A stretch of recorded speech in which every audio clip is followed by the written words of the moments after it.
চলো, মাছ ভাজা হয়ে গেছে আর এই দুটো বাকি আছে আর এইটা সেদ্ধ হয়ে গেছে। মাছের ঝোল বসাবো, অনেক বেলা হয়ে গেল।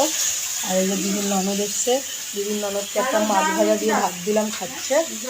আর আমার মা ওই দেখো বাইরে ঘোরাঘুরি করছে, এখানে আসছে। আর এই যে পিঙ্কিদি বসে রয়েছে। আমি কিন্তু বেগুন এনে দে আর দুটো। এখন বেগুন দিয়ে ভোলা মাছের ঝোলটা হবে। আর ওর ননদ ডাল দিয়ে। ওদি তোমাকে কি দিয়ে খেতে দিয়েছি? ডাল, শুধু ডাল আর ভোলা মাছ। বাইরের লোকে খাসি খাবে, মার্কেটে আর পাওয়া যায়। পিঙ্কির বাড়ির বাইরের লোক এসে খাসির মাংস খায়, নিজের লোকরা খায় না। নিজের লোকরা ভোলা মাছ, খাসির মাছ, কাতলা মাছ এইসবগুলো খায়। বাইরের লোক খাসি খেয়েছে আর পাওয়া যাচ্ছে না খাসি বাজারে। চলো মাছের ঝোলটা করে নিয়ে, অনেক বেলা হয়ে গেছে আজকে আনতে আনতে, কালকে তাড়াতাড়ি করেছিলাম বলে হয়ে গেছিল।